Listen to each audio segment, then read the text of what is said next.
Bonjour à toutes et à tous, j'espère que vous allez bien ce matin. J'ai l'immense joie de retrouver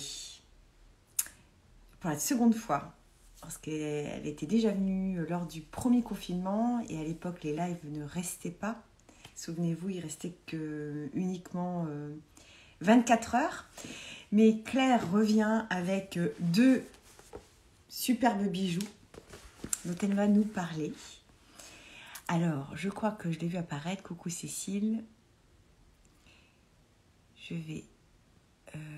coucou Caro. Claire va apparaître dans quelques instants.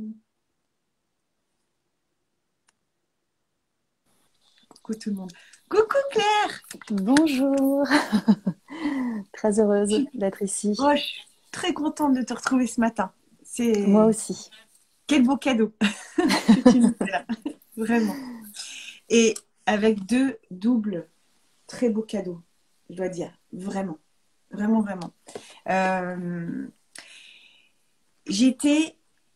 Si tu veux bien, on peut commencer Sundancer, par Sundancer. Ouais. avec plaisir. Euh, je dois dire que Sundancer m'a énormément émue. Rien que d'y repenser, m'a énormément touchée, parlé. Enfin, c'était assez dense, assez fort, je dois dire. Depuis toujours, je te raconte ma vie en 2 secondes, mais depuis toujours, alors je suis désolée, pendant longtemps j'ai dit bêtement les Indiens. Je parlais des Indiens. Comme tout le Or, monde, hein. Mm. ouais, on a été un peu été élevé comme ça, avec effectivement, comme vous le dites très bien dans le livre, euh, avec les films américains finalement, qui disent les Indiens, les Indiens, les Indiens. Or, les Indiens, enfin, c'est les Indiens d'Inde, mais C'est les ça. Indiens d'Amérique, nos Indiens avec des plumes, ce sont les natifs. On dit les natifs. Euh, et c'est vrai que enfin, voilà, moi, ça m'a toujours bouleversée, ça m'a toujours touchée, leur histoire m'a toujours révoltée par rapport à ce qu'ils ont vécu. Et voilà. Est-ce que tu peux nous raconter un petit peu la genèse de ce très beau livre? Oui, bien sûr, avec plaisir. Donc Sundancer, c'est un livre que j'ai co-signé avec Ernie Lapointe, qui est un ami et qui est l'arrière-petit-fils du chef amérindien ou natif Sitting Bull. Voilà, Sitting Bull qui est un des grands chefs comme Geronimo, voilà, enfin, qui ont vraiment, dont la mort a un peu marqué la fin de tout ce qu'on a appelé les guerres indiennes. Ça a été un peu les derniers résistants.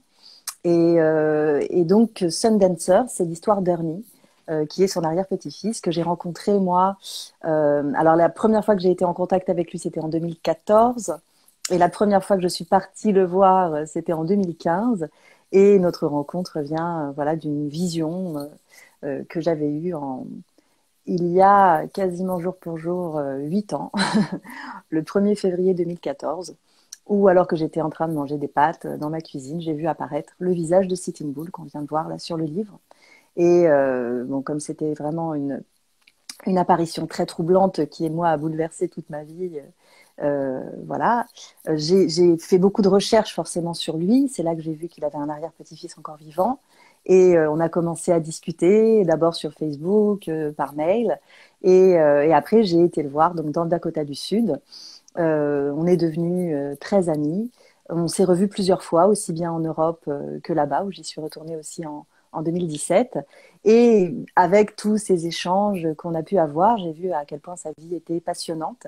Et ah oui, alors parce qu'en fait, il faut aussi que j'explique qu'il a écrit un très beau livre sur son arrière-grand-père qui s'appelle Sitting Bull, sa vie, son héritage, et que on avait réussi à à faire publier une version française chez Flammarion. Donc en 2019, il est venu en France avec sa femme Sonia et on a fait une tournée. Et l'éditrice Florence Lécuyer, en l'écoutant parler, parce que vraiment c'est un orateur incroyable, a eu cette idée que nous à laquelle on avait songé en se disant qu'on pouvait peut-être faire un film. Elle a eu cette idée en tout cas qu'on écrive ce livre pour pouvoir raconter son histoire qui est complètement passionnante. C'est vraiment une histoire de résilience incroyable et qui nous raconte à la fois sa vie, donc là on a divisé en 4 parties assez distinctes, et aussi bien sûr voilà la spiritualité des Amérindiens, des Lakota, qui est son peuple à lui, sa tribu, et les visions qu'il a reçues aussi durant ces cérémonies sacrées. Voilà, pour faire court, on va dire. Pour faire un peu court, et pourtant il y en a Et tellement à pourtant, dire. c'est riche. Oh là là. En sachant que, moi ce que j'ai découvert, c'est que quand on parle des Lakota, c'est les Sioux. Voilà, c'est ça. Et donc pour eux, On connaît plus c'est un sous le nom des mot, Sioux finalement. voilà, c'est un mot qui pour eux était un peu insultant parce que je crois Oui. que c'était une autre tribu qui les appelait comme ça parce que ça venait un peu de serpent. Et après, c'est comme ça que les Occidentaux ont continué à les appeler, mais eux s'appellent entre eux les Lakota. C'est comme ça qu'ils se reconnaissent. Mm. Mais c'est bon à savoir, parce que Oui, souvent on tout à fait fait, tout à l'amalgame, fait, et bien c'est sûr. très intéressant. Ouais. Cet homme est passionnant. On a envie de... En fait, je commence déjà par te poser cette question, c'est quand le tome 2? Mais comme celui-ci d'ailleurs, on veut connaître la Ah, suite. On veut connaître la suite, vraiment. Mais finalement, c'est sans fin, et même les enseignements. Donc, vous commencez par les enseignements de sa maman. ouais. Sa maman qui est très importante pour lui et qui livre justement tout son savoir et tout l'héritage culturel finalement des natifs. C'est ça, Très fort. sa mère était femme médecine, en fait. Et du coup, ce qu'il faut savoir, c'est qu'à l'époque, dans les années 50, parce que c'est un homme qui a un peu plus de 70 ans aujourd'hui, et dans les années 50, en fait, et pendant très longtemps d'ailleurs, la spiritualité de tous les natifs, de tous les peuples premiers, était illégale et interdite. Donc, ils n'avaient même pas le droit de faire brûler de la sauge, ils n'avaient bien sûr pas le droit non plus de faire aucune de leurs cérémonies. On les forçait à aller à l'église chaque dimanche, même dans les réserves. Et voilà, alors que justement la liberté de culte était quelque chose d'assez répandu aux États-Unis, c'était vraiment un des grands combats. Les seuls qui n'avaient pas le droit d'avoir de spiritualité, c'était les peuples premiers. Et Ah, donc bah, sa voilà. mère, oui, c'est fou quand même quand Ils on y étaient pense. chez eux quand même, on leur a interdit de C'est faire ce ça, qu'ils ont toujours fait pendant des interdit. millénaires. C'est un truc, Exactement. Ouais, c'est ouais, ouais. révoltant. Ouais, c'est révoltant, mais de toute façon, c'est Ouais. vrai que c'est une histoire qui prend au cœur, quoi, parce que Ah oui. il y a une immense injustice qui n'a jamais été réparée, qui n'a jamais été vraiment reconnue, pas tout à fait en tout Mm. cas. Non. Et voilà. Et du coup, lui, il a vécu avec cette femme incroyable qui était donc elle la petite fille du grand chef indien Sitting Bull et qui lui a appris en fait par l'exemple toutes les valeurs et à travers bien sûr des histoires toutes les valeurs de la voie Lakota, c'est-à-dire entre autres les 4 piliers, on va dire, qui sont la générosité, l'humilité, le courage et la compassion. Voilà, et donc c'est vraiment là-dessus qu'elle l'a toujours formé, en lui disant que c'était ça qu'il devait développer, et en lui expliquant aussi que il était, comme nous tous, parfait dans sa singularité, qu'il fallait absolument pas essayer de ressembler aux autres, que le but, en fait, c'était d'essayer de se trouver soi-même, d'être soi-même, et que le plus grand professeur qu'on cherchait, en fait, il n'allait pas le rencontrer à l'extérieur de lui, mais à l'intérieur de lui, et que la spiritualité, c'était un chemin, justement, vers l'intérieur de soi, de réussir à se reconnecter à la voix de son intuition, de se reconnecter, pourquoi pas, à son animal guide, à sa voilà. Et l'idée même de spiritualité, c'est là où je trouve que c'est assez beau parce que c'est une notion qui pourrait avoir plusieurs sens, j'imagine, dans les esprits de chacun. Et l'idée de la spiritualité chez les Lakota ou chez les Amérindiens, c'est l'idée que tout a un esprit, que tout est vivant. C'est-à-dire que la spiritualité, c'est aussi de reconnaître que la pierre que l'on va rencontrer sur son chemin est un frère, que l'arbre que vous croisez chaque matin, c'est peut-être une de vos sœurs ou un de vos ancêtres. Et qu'en tout cas, tous les animaux, le monde végétal, le monde minéral, le monde aussi, enfin nous on fait un peu partie du monde animal quand même, que tout est vivant et que tout est relié, que c'est le vivant qui nous relie en fait, et que du coup on fait partie de ce tout. Et la spiritualité, c'est ça, c'est pas du tout un dogme, c'est pas du tout, enfin il n'y a pas de livre écrit chez les Lakota, tout est oral, et l'idée justement, c'est de se reconnecter à ce qui fait de nous des êtres vivants, donc des êtres qui partageons finalement beaucoup plus que ce que nous pensons. On se construit beaucoup sur nos différences et c'est peut-être de revenir aussi à ce qui nous relie et ce qui nous unit. C'est tellement bien dit. C'est dommage d'ailleurs que ce soit enfin, principalement choral, mais grâce à ce livre, il y a une transmission écrite enfin qui nous parvient, qui a traversé même l'océan Atlantique pour venir jusqu'à nous. Et quel cadeau! entre autres, tu m'autorises à lire. Ce que je trouve merveilleux aussi, c'est que des parties, des passages vraiment importants étaient surlignés finalement en gras. Oui, Et c'est très. pour Et là, pouvoir il y le a ce relire petit- comme ça. Ouais, exactement, mais complètement, c'est ça qui est génial. Et sa maman lui dit à un moment donné, ne soyez jamais jaloux des gens. Ne ressentez pas d'envie pour ce qu'ils ont, font ou sont.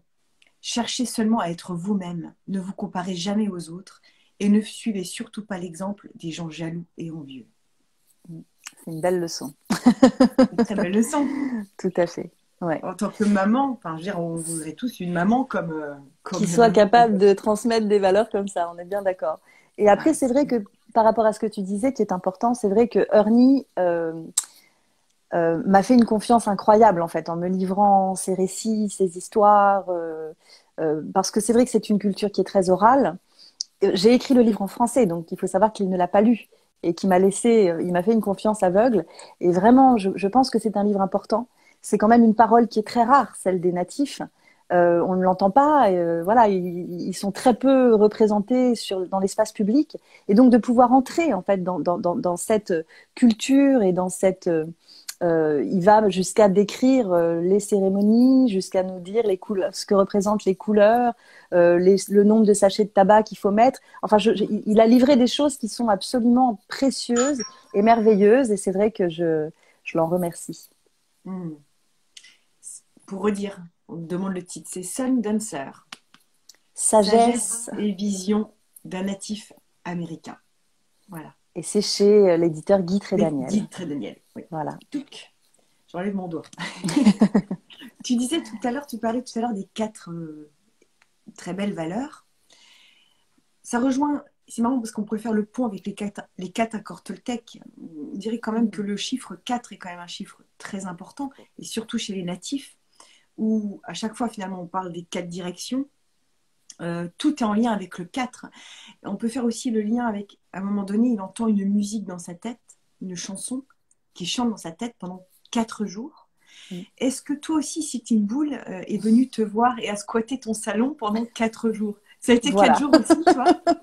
C'était précisément 4 jours. Ah, Et ça, bien entendu, enfin, j'ai pris conscience de ce que ça représentait bien longtemps après. Et j'ai appris même que les quêtes de vision se déroulaient pendant 4 jours. Et moi, j'ai vraiment vécu ça, c'est-à-dire que Sitting Bull est apparu le samedi et il est resté samedi, dimanche, lundi, mardi.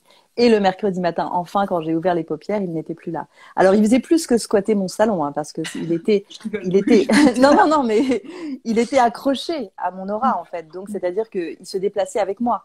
J'ai pris le RER pour aller donner un cours de scénario à Nanterre et j'ai pris le RER avec Sitting Bull qui me regardait.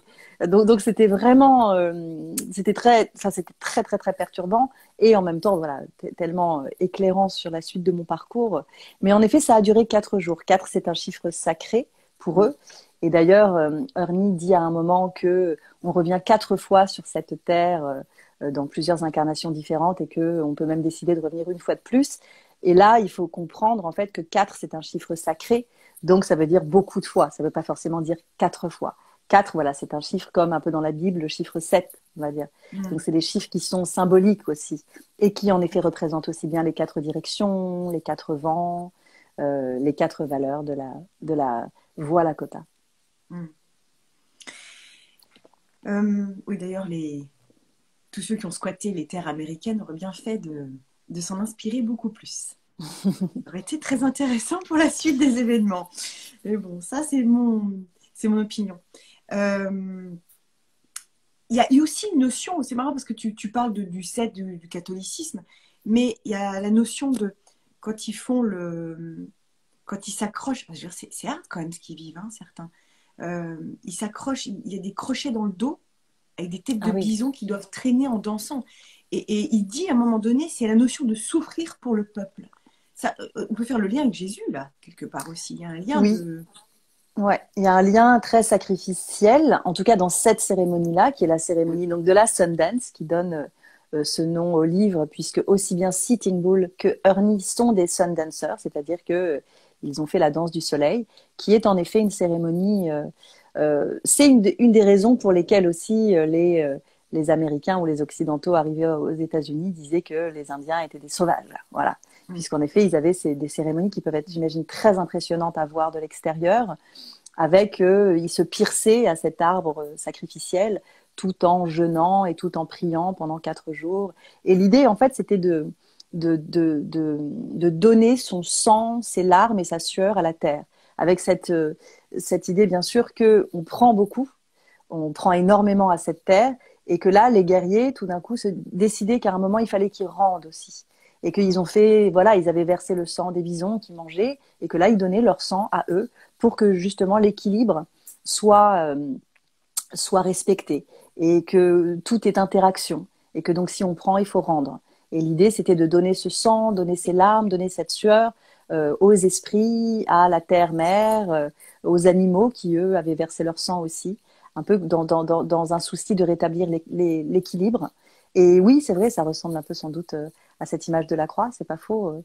Moi, c'est pas forcément ce que je préfère, cette idée du sacrifice. Non, et de voilà, j'ai l'impression que justement, peut-être à notre époque, on est passé à autre chose, et que peut-être que ça aussi, c'est les racines des spiritualités plus anciennes, mais que je respecte et qui ont du sens, puisque au final, voilà, ce que ça raconte est beau. Et malgré tout, d'avoir le courage de faire cette danse, c'est quelque chose qui, je crois, est très puissant. Et d'ailleurs, on dit qu'après les danses du soleil, les danseurs, il y a aussi des danseuses aujourd'hui qui le font. Il y a des femmes qui ont rejoint. Au départ, c'était vraiment spécifiquement masculin, mais quelques femmes le font aussi. Et je crois que voilà, ça met dans une espèce d'état de transe, de connexion avec les visions, de connexion. Donc j'imagine que c'est quelque chose d'extrêmement puissant, qui a du sens. L'idée, c'est pas simplement de se faire souffrir. Alors bon, moi, je peux parler de ça, j'ai des tatouages partout, donc je sais que parfois on peut, voilà, il y a le rite, il y a un peu de sang qui coule, mais c'est pour autre chose qu'on le fait. Et voilà. Et en tout cas, en effet, là, c'est une cérémonie très impressionnante qui a été interdite très longtemps et qui est revenue. Tu l'as vu, toi? Tu as assisté à une de ces cérémonies? Non, pas du tout. Non, absolument pas.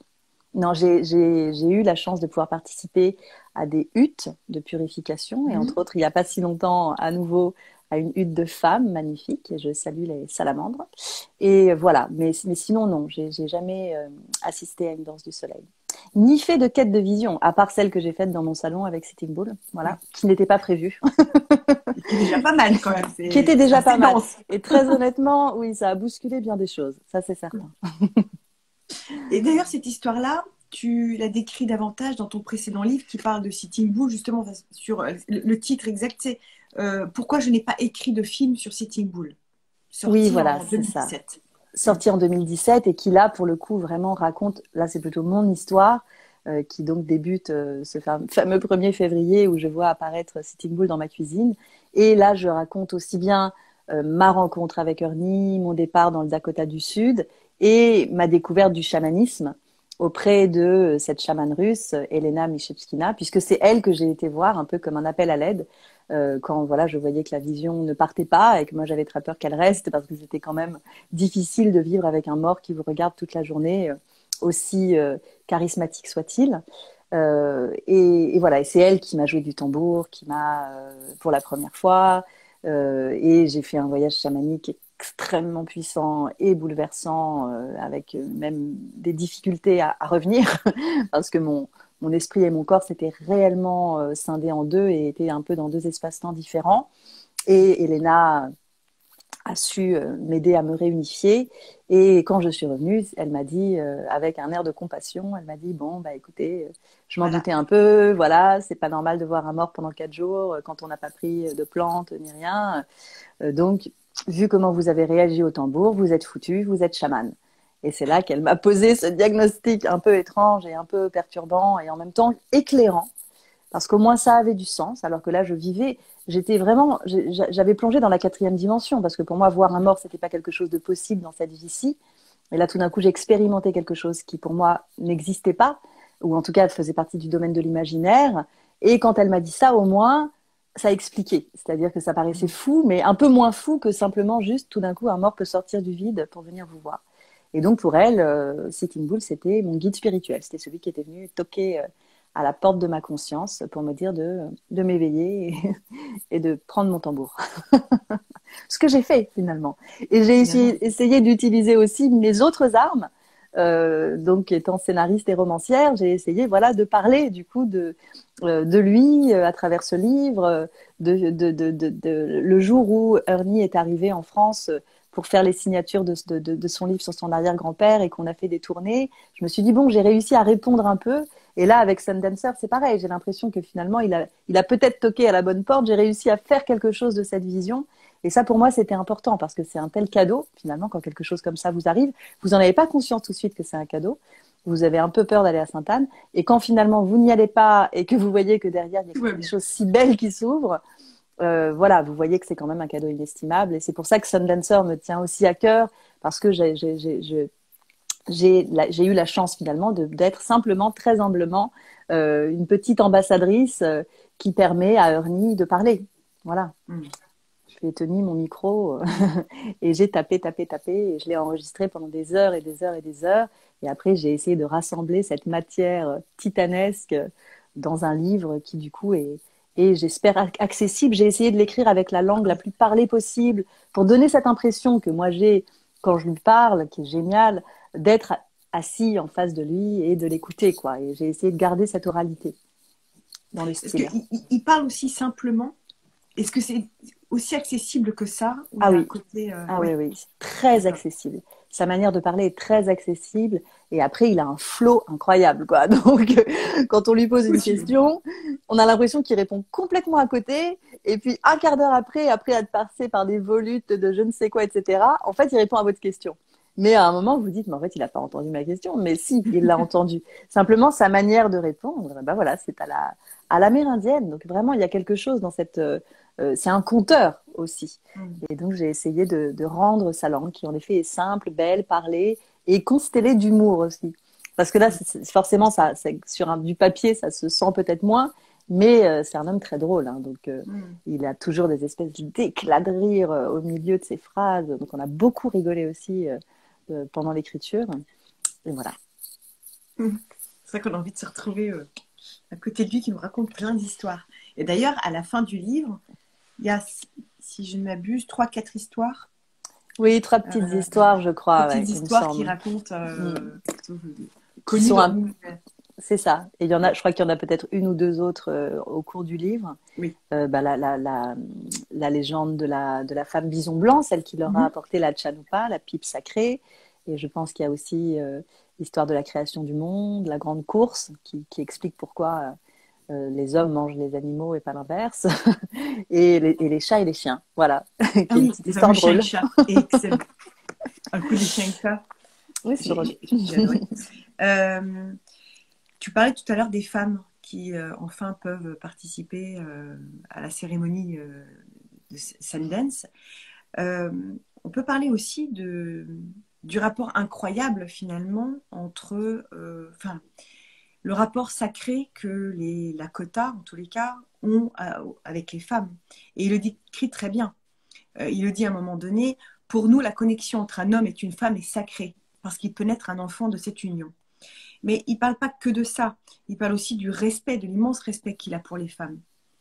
Et de la place importante de la femme, quand il dit aussi que finalement, c'est les femmes dans ces tribus-là qui menaient la barque, finalement. Exactement. Elles avaient l'air parfois d'être assez en recul, en retrait. Et en fait, c'était vraiment un régime plutôt matriarcal. Et les femmes avaient le dernier mot. Et particulièrement les vieilles femmes, en fait.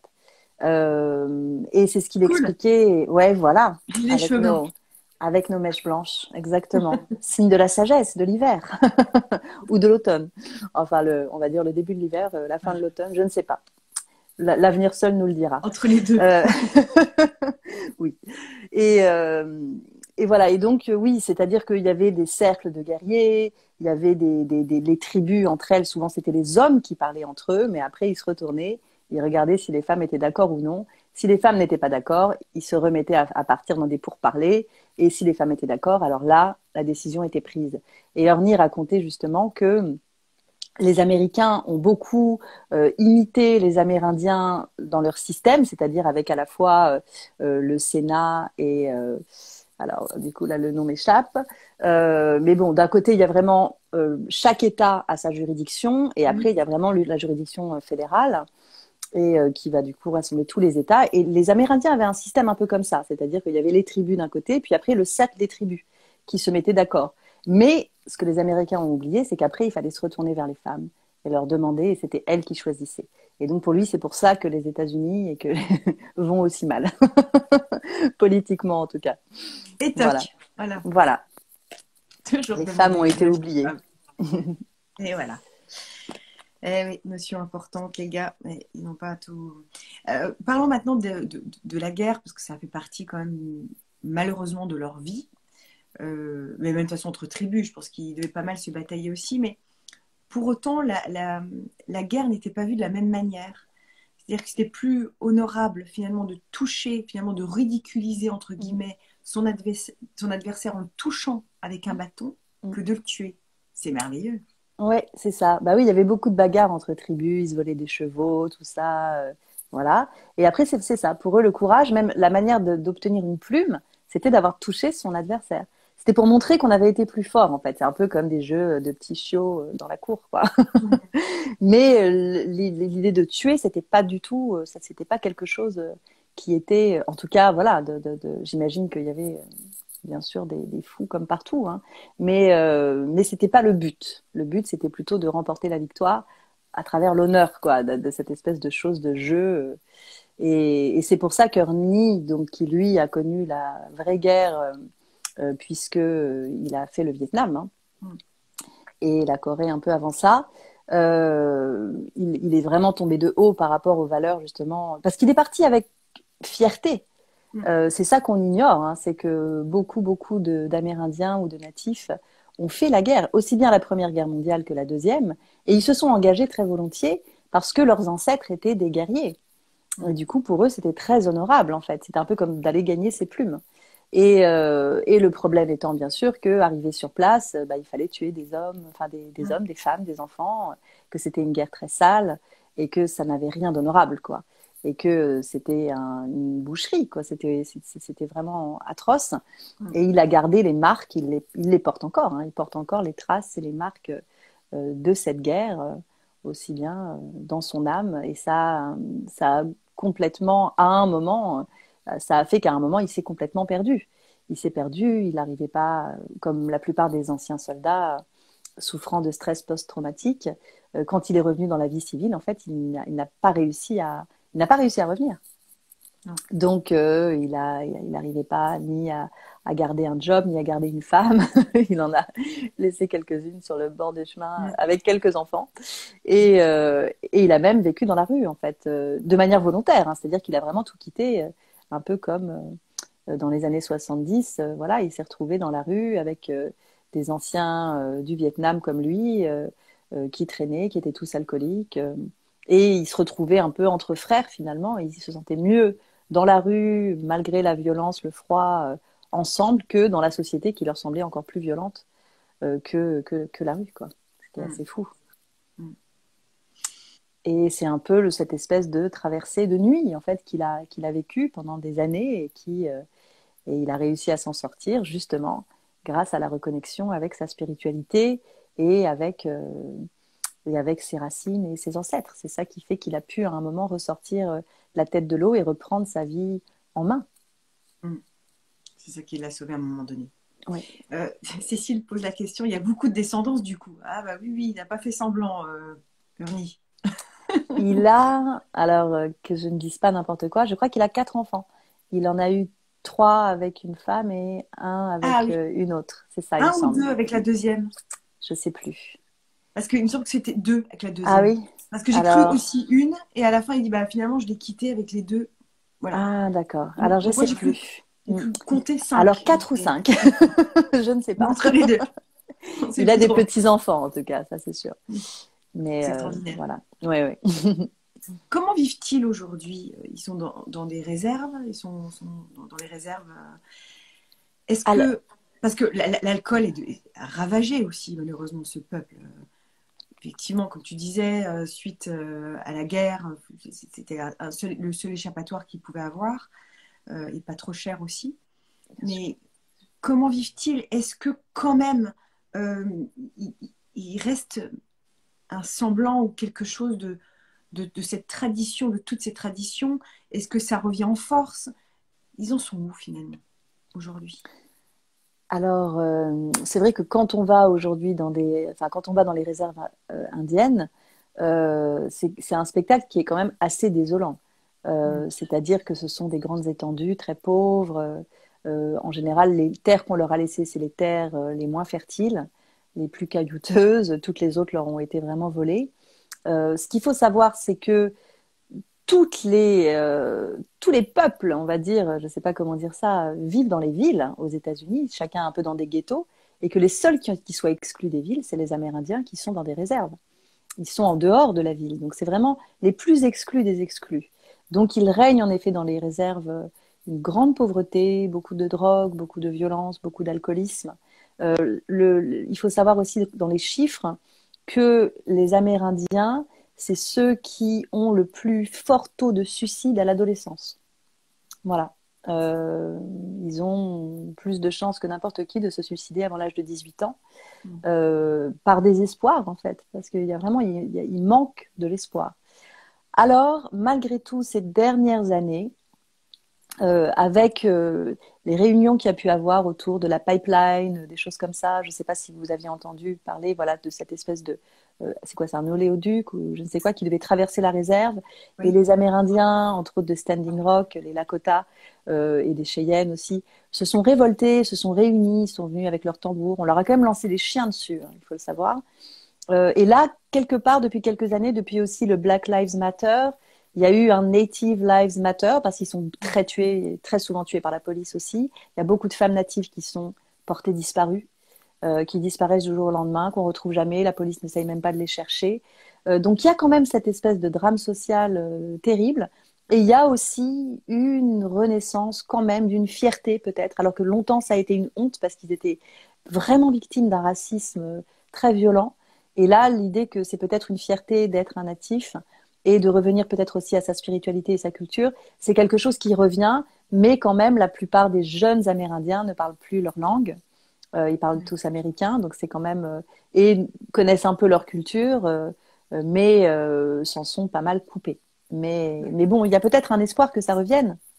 Et malgré tout, il y a des mouvements qui le laissent espérer. Mm. Pourquoi on n'entend pas plus parler? Parce qu'ils sont quoi? Ils sont moins nombreux que les Blacks américains? Ils sont moins nombreux, ils intéressent moins. Je sais pas comment l'expliquer. En fait, je pense qu'il doit y avoir aussi quand même quelque part un sentiment de honte. C'est un peu la mauvaise conscience des États-Unis, hein. C'est-à-dire que la prospérité américaine s'est bâtie sur un charnier. Mm. C'est un génocide. C'est un génocide, c'est un ethnocide, puisque tous les jeunes Amérindiens dans les années 50, 60 ont été envoyés dans des pensionnats. Il commence enfin à y avoir quelques scandales, plus au Canada qu'aux États-Unis, alors que c'est exactement la même chose, Mm. où ils ont retrouvé des cadavres d'enfants dans des anciens pensionnats catholiques, où ils vivaient dans des conditions atroces, on leur coupait les cheveux, on les frappait s'ils parlaient leur langue. Donc en fait, ils ont tous les parents et grands-parents des jeunes Amérindiens d'aujourd'hui sont pour la plupart passés par ces écoles et ont perdu en fait, on leur a coupé, on les a déracinés et donc c'est normal qu'il y ait autant de derrière d'âmes perdues. Mm. Ça paraît assez logique finalement. C'était carrément un lavage de cerveau. Un lavage de cerveau fait par la violence, avec beaucoup de morts. Et puis des agressions sexuelles, enfin tout, la totale, quoi. Vraiment, c'est quelque chose d'atroce. C'était il n'y a pas si longtemps. Et ça n'a jamais été reconnu, encore une fois. C'est-à-dire que c'est un génocide, l'air de rien. Voilà. Et, et, Carrément. euh, et donc, pourquoi est-ce qu'on n'en parle pas? C'est peut-être aussi pour ça. C'est-à-dire que nous, en France, on a une image quand même assez romantique des Amérindiens. Je crois qu'on les aime bien. En effet, peut-être que quand on était jeune, on préférait être les Indiens plutôt que les cow-boys. J'en sais rien. Je sais pas. Moi, je lisais Yakari. Ben voilà, il y avait des Mm. choses comme ça qui fait qu'on avait plutôt une image hyper belle Mm. et extrêmement sympathique.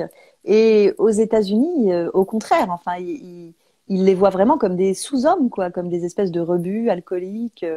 Ils ont une image des Amérindiens vraiment euh, très, très, très. Moi, je l'ai vu, hein, quand Ernie, la première fois, est venu me rejoindre dans le petit café au premier étage de l'hôtel Casino où j'étais à Deadwood, dans le Dakota du Sud.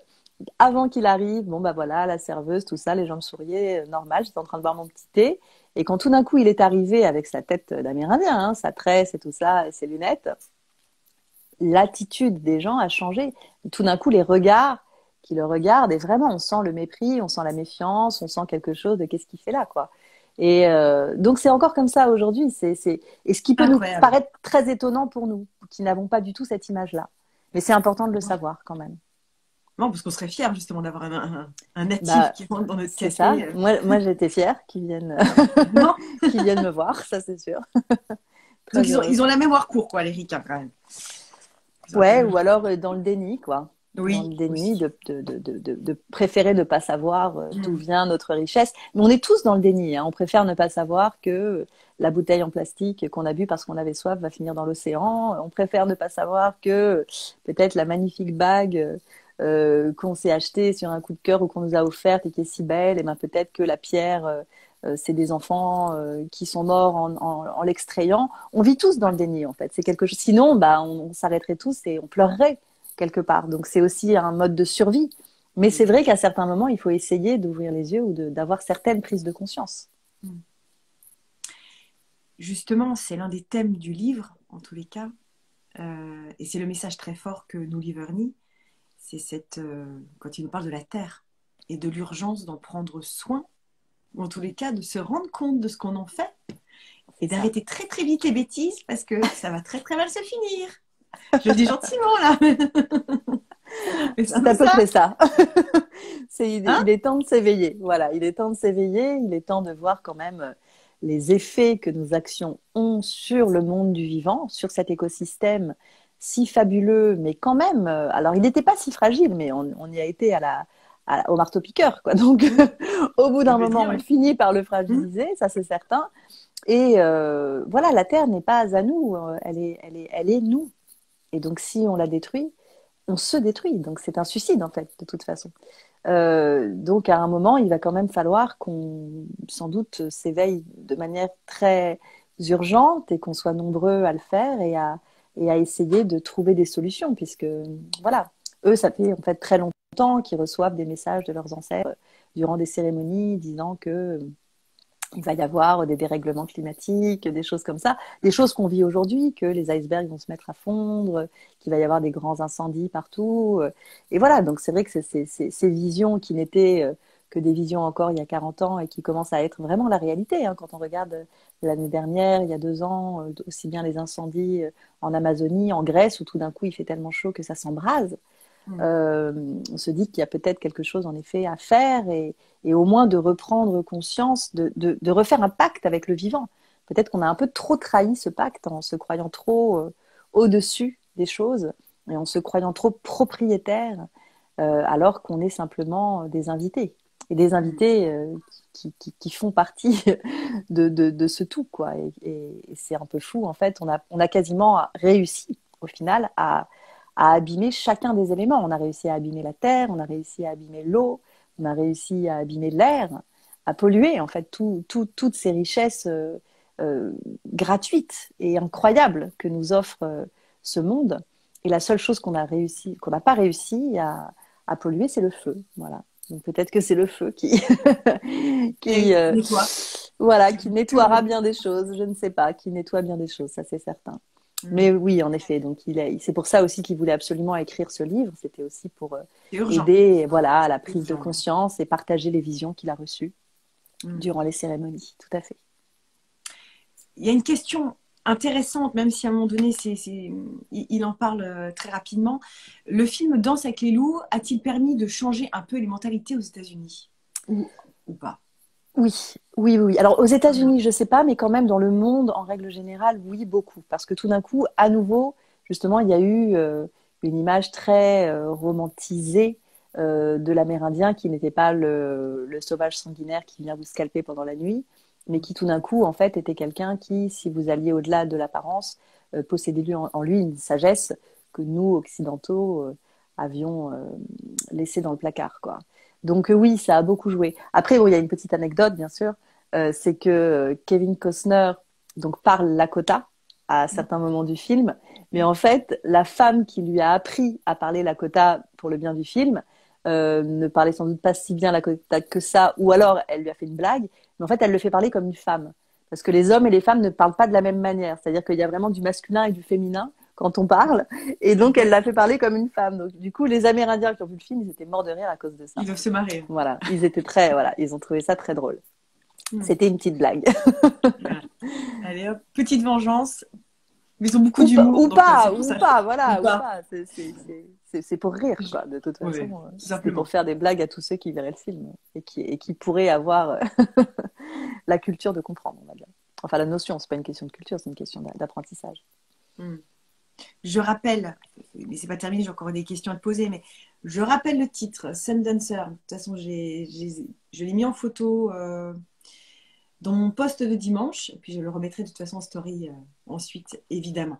Attendez, je cache Sitting Bull, il va pas être content. Voilà. J'avais une question aussi, deux autres choses. On connaît, on les a déjà vus dans les films, encore une fois, parce que c'est notre seule référence en France, mais euh, les peintures de guerre. Les peintures bien spécifiques qui se mettaient sur le visage, sur le corps, sur leurs chevaux aussi. Mm. C'est ça qui est génial aussi. C'est Ouais. cette espèce Ouais, d'ensemble. Non, mais c'est ça, de protéger aussi l'animal qui vient avec vous au combat, quoi, bien sûr. c'est extraordinaire. Ouais. Et il y a une des grand-mères ou une des femmes qui dit, mais en fait, si tu veux pas que ça se voit à l'extérieur, en fait, mets de la peinture sur tes aisselles. Et au moins, toi, tu sais que tu es protégé et tu te protèges en mettant... Oui, voilà, parce qu'en fait, donc c'est ce qu'Ernie a appris bien plus tard, malheureusement. Il l'a pas appris avant de trop partir à la tard. guerre, il l'a appris bien après. C'est qu'en fait, ces peintures rituelles que les Amérindiens et les natifs se mettaient sur le visage et sur le corps avant de partir au combat, c'était en fait un moyen de protéger leur âme. C'est-à-dire qu'avant de partir au combat, ils faisaient des huttes de sudation. Pendant ces huttes, en fait, ils attendaient d'avoir une vision des couleurs et des motifs qui devaient se peindre. Ils les recevaient en vision. Après, ils les mettaient réellement sur eux et sur leur cheval pour les protéger et pour que si quelque chose d'atroce se passe pendant la bagarre, bon, que leur âme reste protégée par les esprits. Voilà. Et pour eux, ça explique pourquoi tous ces soldats qui n'ont pas fait ces peintures-là sont revenus avec un stress post-traumatique, comme Ernie. Et en effet, c'est ce que dit Ernie à un moment, c'est que comme tout est symbolique, bien entendu, si les gens partent encore aujourd'hui à la guerre, je ne sais où, et des jeunes Amérindiens qui auraient envie encore aujourd'hui de partir à la guerre, s'ils ne peuvent pas se mettre vraiment sur le front, tout ça, leur peinture, parce que ce serait mal vu des autres, il suffit de le faire de manière cachée. Mais le geste est important. C'est toujours en fait cette importance du rituel, c'est de faire quand même quelque chose. Donc c'est important de se mettre un peu. Et l'idée, ce serait même de pouvoir presque le faire avec de la salive aussi, de se faire les gestes sur le visage. Et quelque part, ils sont là, même s'ils ne sont pas visibles, ils sont là. Mais il faut quand même le faire en fait. Les esprits ont besoin, vu qu'eux sont dans l'invisible et l'impalpable, que nous qui sommes encore dans ce monde en 3 dimensions, sur lequel on peut agir, en tout cas avec lequel on peut interagir, l'idée du rituel, c'est l'idée justement de faire vibrer dans le visible les messages reçus de l'invisible. Qu'est-ce que c'est beau. On pourrait t'écouter pendant des heures. Une heure, encore une fois, ça va être trop court, je le sens. Une cata. J'ai encore plein de questions à te poser, mais je voudrais quand même qu'on parle de ton roman, La balade de Nietzschevo, qui est très beau. Pareil, moi j'attends la suite, hein, je te le dis. Moi, je le tome 2, je la suis. Je veux savoir ce qui lui arrive à Nietzsche, vraiment. Donc, est-ce que tu peux nous en parler en quelques mots sans tout dévoiler? Pour ça, j'ose pas en parler parce que je veux pas tout Oui. dévoiler. Non, mais je vais essayer de ne pas dévoiler trop non plus. La balade de Nietzschevo, donc c'est mon tout dernier roman. Comme tous mes romans, j'ai mis des années à l'écrire. Donc en fait, voilà, je suis très heureuse d'avoir réussi à lui donner naissance. C'est toujours un long processus et je vais toujours chercher loin en moi, souvent dans mes souvenirs aussi, dans mon passé, pour aller réussir à bâtir quelque chose qui pourrait s'appeler peut-être une autofiction, sachant que c'est vraiment une fiction, mais qu'il y a quand même quelque chose de très vrai, au moins dans la construction du personnage principal. Et la balade de Nietzschevo, ça suit les pas d'une adolescente qui se fait appeler Nietzschevo. Voilà, ça veut dire rien en russe. Donc déjà, c'est une espèce de déclaration. Et ses amis l'appellent plutôt Nietzsche. Et elle traîne. Ça se passe sur quelques jours, en fait, le roman, hein, sur quelques jours d'un été, comme ça. Et elle traîne avec son meilleur ami, qui s'appelle Slim, et dont elle est plus ou moins amoureuse. Elle sait pas trop, en fait. Elle sait qu'elle est folle amoureuse d'amitié de lui. Elle est folle d'amitié pour lui, ça c'est certain. Et lui aussi. Elle le considère comme un frère. Et en même temps, il y a quelque chose comme du désir qui est en train peut-être de naître. Et elle ne sait pas vraiment de toute façon décrypter les signaux des gens. Donc elle ne sait pas si c'est réciproque ou non. Et Nietzsche, c'est une jeune poétesse. En tout cas, voilà, elle veut écrire, elle aime la poésie, elle écrit des tout petits poèmes comme ça de temps en temps. Et on va dire qu'un autre signe particulier, c'est qu'elle est très mélancolique, très dépressive, très inadaptée, complètement un peu spectatrice de cette vie sans réussir à, à en faire partie, sans réussir à être dans la vie tout à fait. Et le seul moyen qu'elle a trouvé pour survivre dans ce monde qu'elle ne comprend pas, qui la heurte, qui lui fait mal et dont elle n'arrive pas à capter les règles, c'est qu'elle prend des drogues avec son ami Slim et entre autres de l'héroïne, ce qui du coup ne lui fait pas que du bien, c'est rien de le dire. C'est-à-dire qu'il y a des moments tout d'un coup de grâce, enfin de grâce artificielle, hein, où elle a l'impression d'atteindre enfin un apaisement ou quelque chose qui tout d'un coup va calmer ses blessures intérieures et son côté un peu écorché vive. Et bien entendu, derrière, il y a le manque qui s'installe et qui les pousse à aller chercher la nouvelle drogue qui leur permettra de passer la journée, quoi. Donc, ils sont comme ça, ils sont dans cette espèce de dérive, d'errance, tous les deux. Et donc, sans tout dévoiler, il rencontre quand même voilà, un troisième personnage très important qui s'appelle Jean-Pierre, dans un parc d'une ville un peu huppée de la région parisienne. On n'est pas Sacré forcément obligé. personnage, Jean-Pierre. Voilà, Jean-Pierre, qui a plutôt dans les 40, je crois, peut-être même un peu plus, et qui donc est habillé avec un kilt et des petits mocassins, et il a un serre-tête, et donc voilà, il se travestit en femme dans ce parc plutôt très bourgeois où les gens lui lancent des regards assassins. Et les seuls qui ne lui lancent pas, enfin la seule qui ne lui lance pas un regard assassin, c'est Nietzsche. Et du coup, il y a cette espèce de trio qui va se former, un peu d'exclus, un peu voilà, de gens qui sont dans la marge, qui n'arrivent pas, en tout cas, à entrer dans le cadre de la société. Et ils vont se retrouver confrontés, ils vont se retrouver les acteurs d'une sorte de fait divers un peu violent, un peu sombre, à cause de Slim, un peu à la base, parce qu'il a cette espèce de violence en lui qui de temps en temps surgit et qu'il n'arrive absolument pas à maîtriser. Et suite à ce fait divers, ils vont tous les trois se retrouver un peu en cavale, à partir voir l'océan, vers La Rochelle, pour essayer de trouver un refuge et de quitter un peu cette ville le temps que les choses se calment et s'apaisent. Et c'est au bout de ce voyage que quelque chose les attend, quelque chose qu'ils n'attendaient pas justement, et qui va peut-être permettre à Nietzsche de quitter cette nuit noire pour aller vers autre chose, vers un nouveau matin. C'est un parcours Voilà. initiatique. C'est exactement un parcours initiatique. C'est vraiment un livre de la transformation qui est d'ailleurs un peu c'est une nouvelle collection chez Guy Daniel, une collection de romans. C'est le deuxième roman.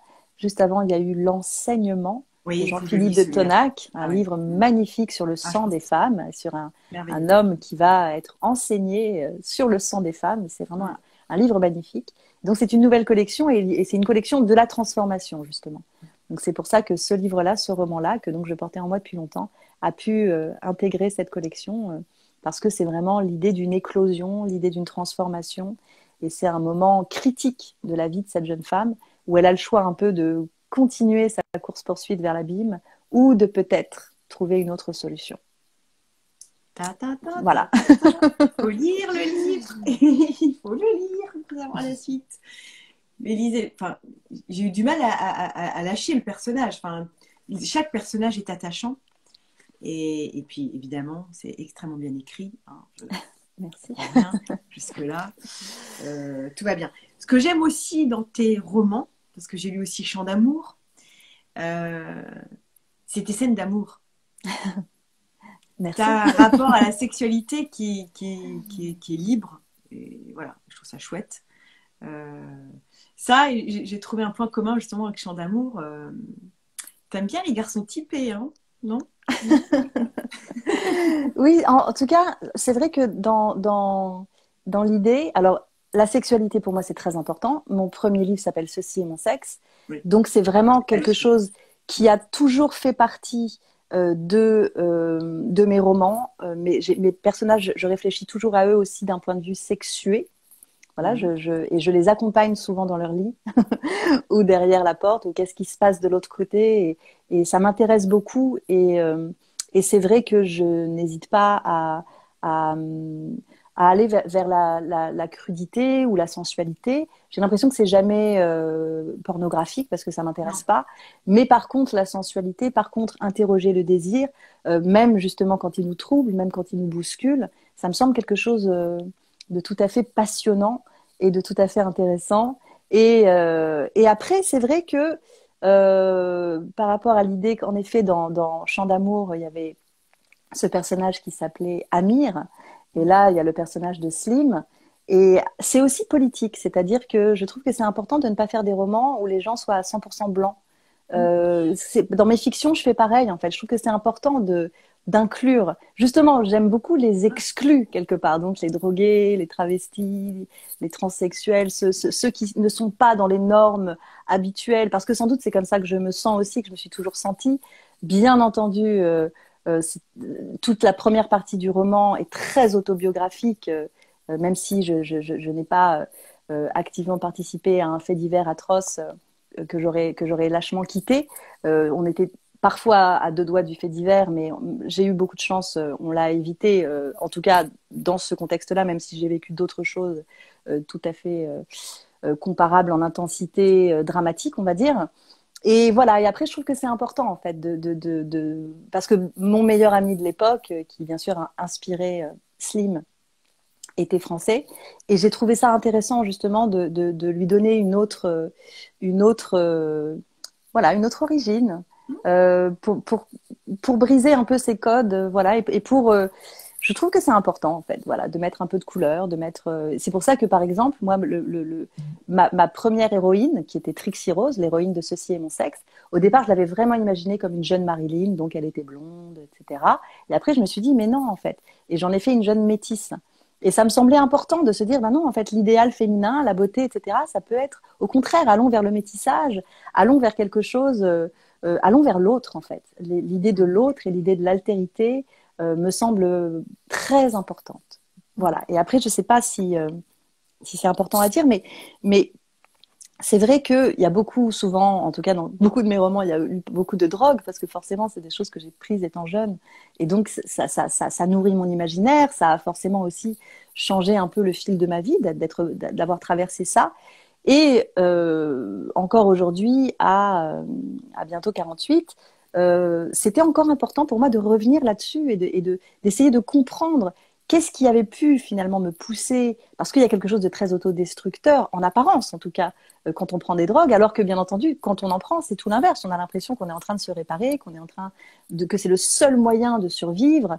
Et voilà, donc ça me semblait intéressant encore aujourd'hui, avec quand même tellement de temps qui est passé, de me replonger dans cette addiction, en fait, et de d'où vient cette addiction, où sont les racines profondes de l'addiction, de quelle souffrance intérieure elle se nourrit, et comment faire pour réussir à replonger à l'intérieur de soi, encore une fois, et de déraciner ces racines qui sont des racines de souffrance, d'inadaptation, de beaucoup de choses, et qui ne sont pas de la mauvaiseté ou de la méchanceté. On a tendance à juger forcément les choses qui nous font peur, et c'est normal. Et c'est pour ça que je trouvais intéressant qu'on puisse, pourquoi pas, s'identifier à cette jeune femme et la trouver même peut-être sympathique, ou en tout cas au moins la regarder avec fraternité, alors que peut-être que si on la croisait dans la rue avec son look gothique et son air de drogué, on se dirait, oh là là, c'est qui ça? Et on change de trottoir. Et là, l'idée, c'est au contraire de ne pas changer de trottoir. Et Ouais. d'être avec elle, d'être à l'intérieur d'elle, puisque c'est une voix vraiment complètement subjective qui nous raconte l'histoire. Tout est de son point de vue. Et tout est de son point de vue, de ce qu'elle dit, de ce qu'elle ne dit pas. de ses pensées, de ses émotions. Et voilà, cette plongée à l'intérieur de cette jeune fille que j'étais, que je ne suis plus tout à fait, mais que je suis encore forcément, puisque en fait, aucun Partie de toi. de nos anciens personnages ne meurt, en fait, ils se transforment justement. Et donc, c'était aussi un moyen de lui rendre hommage et d'essayer de la remercier d'avoir survécu aussi, de la remercier d'avoir été C'est ce que capable de tu dis. survivre à sa jeunesse. Ouais, c'est C'est ce ça. que tu dis dans les remerciements. Je remercie la jeune Ouais. fille que j'étais de ne pas être morte à 19 ans et de m'avoir permis de continuer la route. C'est très beau. C'est ça. Et Très en beau fait, c'est passage. important d'avoir cette gratitude et de voir le chemin parcouru et de voir que tout était important dans notre chemin. Tout nous a construit, en fait. Donc, quelque part, tout, même les choses qui peuvent paraître les pires, étaient bizarrement nécessaires pour qu'on puisse, en tout cas, à un moment, devenir qui on est. Et après, bien entendu, plus les blessures ont été fortes et plus il y a du travail de guérison à faire. Et on a de telles guérisons chacun à faire et à opérer. C'est le travail de toute une vie de se réparer, en fait. Et en même temps, ce qui est assez beau, c'est qu'il n'y a pas loin à aller. On est là, on est tout le temps là. Donc, en fait, il suffit simplement à un moment de se dire, OK, Le en plonge fait, en soi. la personne que je dois guérir est là. Celle qui a besoin de cet amour, de cette attention, celle qui a besoin, ou celui, bien sûr, il est là tout le temps avec moi. C'est mon compagnon, c'est celui avec qui je suis née, celui avec qui je mourrai, et celui avec qui sans doute je continuerai et avec qui j'étais bien avant. Et donc cette idée de se dire à un moment que, voilà, que tout ce qu'on a vécu, que toutes ces blessures qu'on porte, il faut à un moment, enfin on peut à un moment essayer de plonger dans les yeux de nos minotaures intérieurs et d'essayer d'aller opérer des guérisons aussi rudes soient-elles. Et c'est pour ça que le roman, je pense, il est peut-être un peu rude par moment, mais j'espère qu'il donne de l'espoir, quoi. J'espère qu'il montre qu'on peut traverser la nuit quelque part. L'idée, c'était pas du tout de plonger dans la nuit pour plonger dans la nuit, c'était de plonger dans la nuit pour montrer qu'on pouvait en sortir. Et en même temps, de ne pas nier qu'il y a la nuit. C'est-à-dire que parfois, dans la spiritualité, on peut aussi avoir des personnes, et c'est magnifique, qui sont plutôt ce qu'on va appeler les chamans blancs ou les fées, quoi, qui du coup sont tout le temps dans le monde du haut spirituel et qui ne respirent que la joie de vivre. Et c'est magnifique et c'est beau et la bienveillance. Et je sais que moi, mon parcours, en tout cas, pour arriver jusqu'à devenir, enfin jusqu'à avoir en tout cas cet appel pour devenir chamane, c'est passé par la nuit, c'est passé par la souffrance. J'ai été perdue, je me suis perdue en route, j'ai été désespérée, vraiment, j'ai été mélancolique. Et en même temps, c'est toute cette espèce de noirceur qui ne m'a pas tuée et à laquelle j'ai réussi à survivre, qui fait sans doute que ça a, voilà, nourri mon empathie, nourri ma joie, qui aujourd'hui est là et qui rayonne et que je sens forte et puissante en moi. Mais elle est là parce que justement, j'ai aussi traversé tout ça.